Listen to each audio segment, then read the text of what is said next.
Let's continue with the buy and sell signals. Now, we left off with the next category of buy and sell signals, and this is what are generally signs of strength or weakness in the market. Mike just finished talking about buy and sell signals revolving around moving averages. Now we're going to talk about elements of strength and weakness in the market.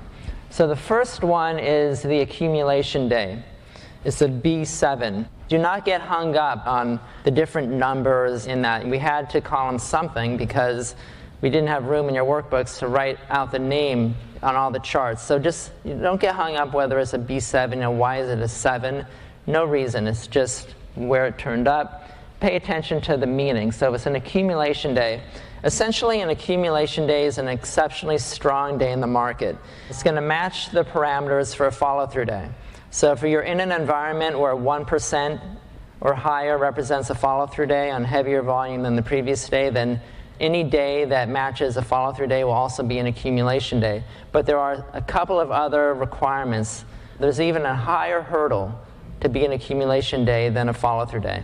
And those are that the index also has to close in the upper 25% of the day's range, and the close must be above the 21-day moving average. Okay? So if you have a day which meets all those criteria, and it occurs within the first 25 days of a rally, then it's going to be a follow-through day. Okay, we're not going to double count a day that meets these parameters in the first 25 days. It's either going to be a follow-through day, an additional follow-through day. If you get these criteria met beyond that point, then it'll be an accumulation day. In the case of a gap, when the index gaps up from the previous day, the way we are going to calculate the range is we're going to look at the close of the prior day to see what our range is. And there's going to be an example here, so it's going to be clear when we go over some examples. Before we get to the examples, let's talk about a couple of other indicators of strength or weakness. So the next signal is a higher high, a B8. Basically, when the index goes into new high ground, when it closes above a marked high on your chart, it's going to be a buy signal. Now, the way Marcus Smith puts the highs and lows on the chart is it takes each day in question, and it looks 9 days before, and it looks out 9 days after. And if that point on the chart is a high point, it's going to mark it as a high. You're going to see the value of the high of that day on the chart. So when you go close above that level, it's going to be a buy signal. Now, if you have a B8, if you have this higher high buy signal, and you close back below that point, we're going to reverse it. It's going to be a sell signal. That's an S14. So you go above the marked high, it's a buy. You close back down below the last marked high, it's going to be a sell signal. So let's go over some examples of these.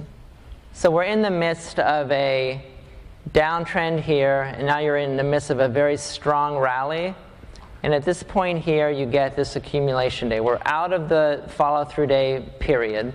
The 25 days have passed, but you have this day in here where you're up 0.8%. Now back in this time frame, you were in a low volatility environment, so the threshold was less than 1% in this time frame.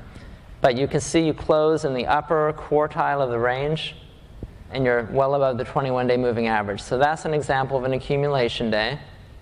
We're on page 56.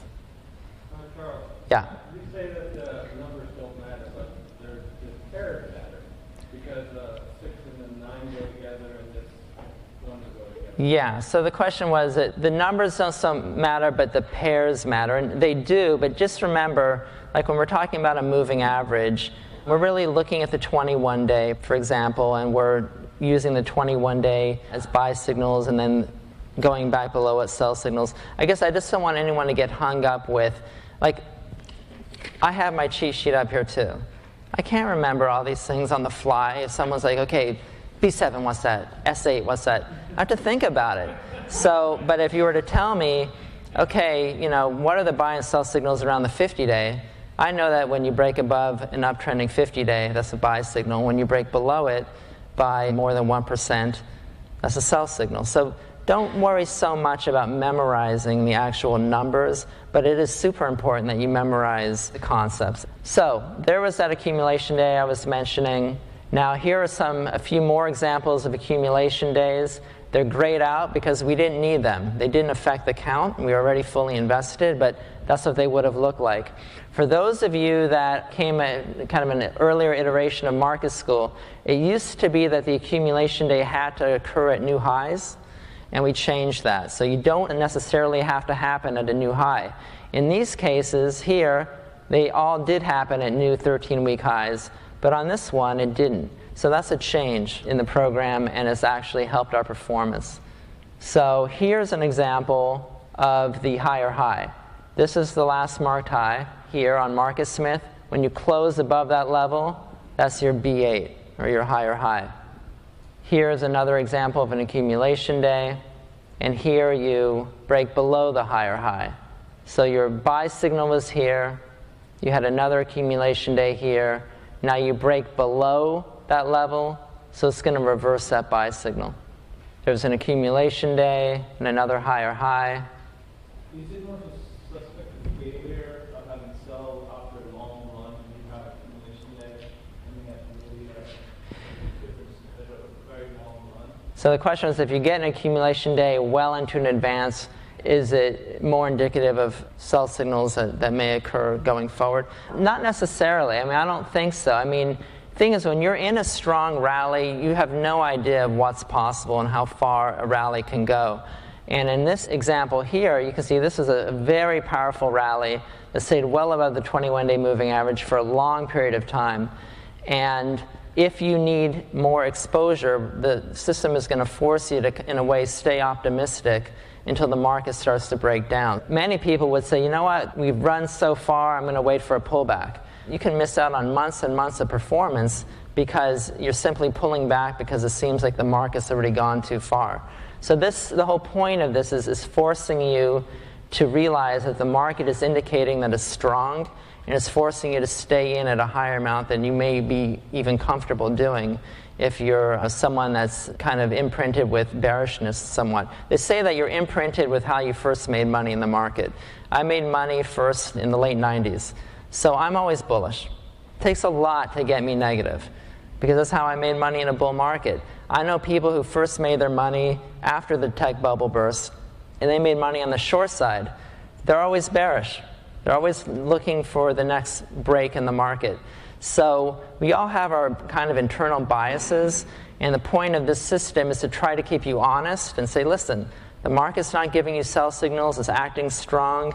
If you have room in your portfolio, or if our system is saying you're not fully invested and you're seeing signs of strength, it's going to push you in that direction of being more invested. Question? Charles, when you're S14, when you break below the higher high, you're only going to sell that last group you bought on accumulation? Okay, so the question was, when you get the S14, how much are you going to back away? We're going to get to how we implement the numbers after I finish this section, so right before lunch, but just to give you a preview, every buy signal gives a value of +1, and every sell signal gives you a -1. So if you, over here, we didn't need that one, but it would have given you, added to your exposure. This is going to give you a +1, that's a -1, so it exactly neutralizes the same thing out. Here you get a +1 on your accumulation day, and you get an additional 1 here. So between these two, your exposure is increased by 2 points. And we'll talk about what that means, actual portfolio management, when we're done teaching you the different signals. Okay, so let's move on to page 57 and go over a few more examples. So here we have our last marked high over here. When we close above it, it's a buy signal, and the very next day, unfortunately, it's a sell signal. Doesn't always work out. Just because you go to a new high doesn't mean you're going to continue to go to a new high. We don't know what's going to happen. No one can predict what's going to happen the next day, but it's possible that in this case, so here it kind of got you out immediately. It didn't really work so well. But the next time it happened, here, it was the beginning of a great rally here. So you added to your exposure just when the market was taking off. Here are a whole bunch of examples of accumulation days. Some of them we needed, were added to our count. Some of them are grayed out because we were already fully exposed at that point. Notice here on this one, this gap up. Remember I told you when there's a gap up involved, we're going to look at the entire range from the prior day's close. So normally when you look at a day's trading range, you look at the high and low of the day in question. So if you look on this day, it's actually in the midpoint of the day's range. But on a gap up, we are going to consider the day before as part of the range. So the range is really from the close of this day to the high of that day. And clearly, when you look at the day before, you're in the upper quartile. So that's when we're talking about gap ups. That's what I meant about the range. Here is another higher high and a break below the higher high. So there it is. The B8 moved above that higher high. Here you failed the next day. And here you had another higher high over there. All right, any questions on those signals? Yeah. On the B8, on the higher high? No. So volume is not part of the criteria for moving over the higher high. Yep. How far back do you look for the higher high? Great question. The question was, how far back do you look? You're looking at the last higher high, or the last high in question. You're not going to, see if we can have an example here. This is your last high on the chart, so the first time you close above it, that is going to be the one you're going to look at. We'll see some situations later when we talk about the lows. You're only looking at the very last high in question. Pretend there was a high up here from before, you would ignore it. We're only looking at the very last one. Yeah. I'm also wondering, since it's breaking out and it's correcting, but you look at it as accumulating a little more on its own. Okay, so your question was about trading an individual stock. So, I know we're following the NASDAQ, but when we're getting out, we're selling our stock. okay, so the question was basically it's a portfolio management question. We're going to address those questions when we do the simulation at the end of the day, so it's a better time to address that. But the bottom line is this. You have a portfolio of stocks you're holding. When you get a sell signal that tells you should raise a little cash, you have to make a decision what you're going to sell. You don't have to sell Apple. If you like Apple, you can sell something else. Sometimes what you're going to do is just trim a little bit of everything you have, just to back away a little bit, to move you in the direction that the model's telling you to move. But we're definitely not saying dump your position, you get one sell signal. Or buy this whole thing back, you get another one. You always want to move in a gradual way in the market. But we will get into that a little bit more in the second part of the day. All right, so let's move on to the next signals related to strength and weakness. And so the bad break, or the S10, is basically the corollary to the accumulation day. Accumulation day is an exceptionally strong day in the market where we're going to add exposure. If you get a really bad day in the market, we're going to reduce exposure. Now, the way we define a bad break is that the index has to close down 2.25% or more and close in the bottom 25% of the range. Now, there are two additional criteria. The close has to be below the 50-day moving average, or if that's not the case, the intraday high of that day has to be below the 21-day moving average. I'm going to show you some examples. I'll show you why that is. Similar to how I define the range on the accumulation day, if there's a gap down on the index, we're going to look at the prior day's close in determining the range. So that only applies if there's a gap down. And then we have the lower low. So just as we buy when we go above a marked high, as defined by Marcus Smith, we're going to sell if we go below a marked low, as defined by Marcus Smith. Each of these are going to be one negative point, -1 and -1. All the sell signals, -1. All the buy signals, +1. Again, on the lower low, the way Marcus Smith is going to determine the low is it's going to look 9 days before and 9 days after. And if that day in question is a low point on the chart, it's going to mark it for you. Okay, so let's go over some examples. We're on page 58. So the rally is just getting started here, and you have this gap down. You close down 2.25% or more. You're in the bottom quartile of the range. you're below the 50-day moving average, it's a bad break. We are not concerned with volume on the bad break, but typically you're going to have heavy volume. But we're not going to require that the volume be heavy. So here's the higher high. We talked about those. Here are a bunch of accumulation days in here. Now, there are accumulation days because 25 days have already passed since the follow-through, since the rally began. Now, they're going to qualify as accumulation days. Here's your higher high, and here's a lower low. So here's your last marked low. That's defined by Marcus Smith. When you close below that level, that's a sell signal. Here's a bad break. We didn't need it. It's grayed out. Here's a B7, an accumulation day. Here's another bad break, an S10. Here's a day that qualifies as both a bad break and closing below a marked low. So here is a bad break, a bad break. Here's a bad break and a lower low. Notice how you close below this level. The way we define it is you have to close below the marked low. So it looks like you had a shakeout here, but you closed back above it.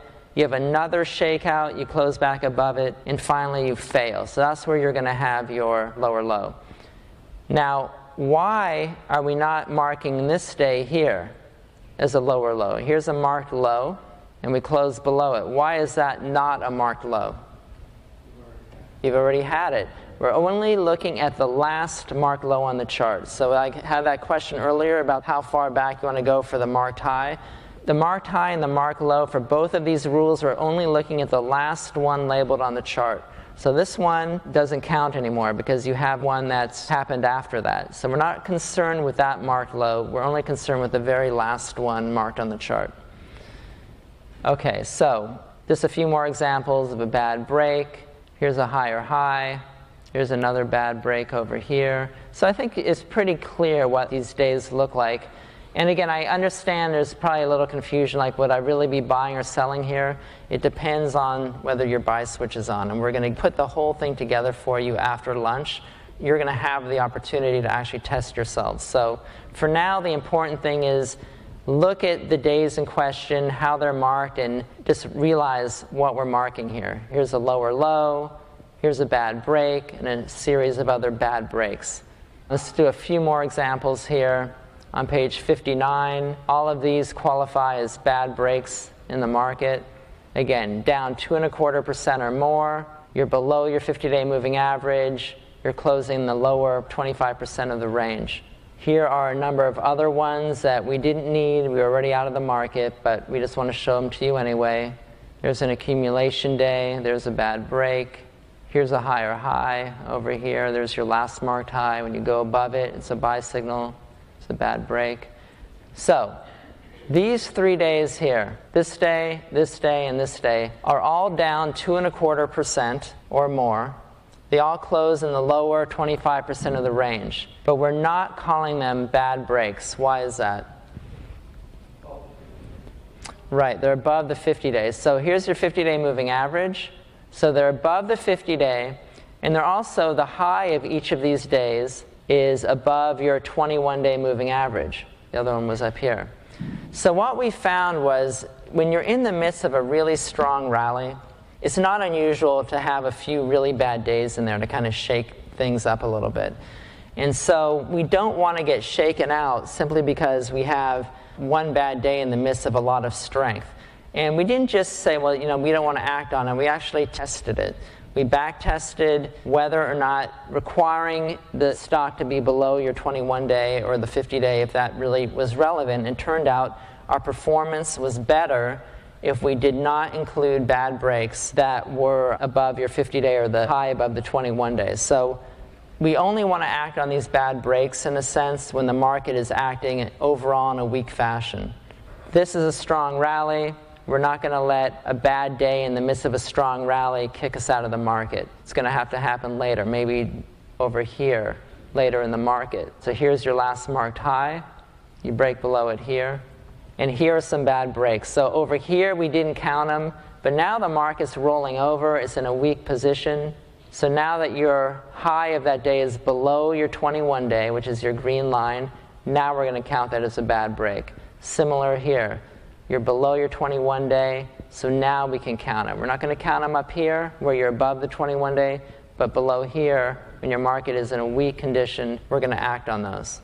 You're not factoring, do you factor probability of failure at a 200-day or not, or are you just looking at the sell signal? Here's your 200-day moving average. So he's asking about, would you consider this 200-day in resistance in the rally, and would you maybe fail around there? So these are great questions. We're going to talk about that a little later toward the end of the day when we talk about the art. Remember, I talked about the art of trading and the art of market analysis. These are kind of secondary things that aren't part of our model, but you will notice that long-term moving averages are important. So, we do have the 50-day and the 21-day, but we are going to talk a little bit about that later. But yes, as a trader, if I see the index rally up to a declining 200-day moving average, I'm going to be concerned that it might get resistance there. Irrespective of what our system is saying, I know from experience that that's typically a level where the market's going to hit some resistance, and I may back away. And we're going to talk about that in the art. Good question. Here are a couple more accumulation days, and then a few more bad breaks and the lower low.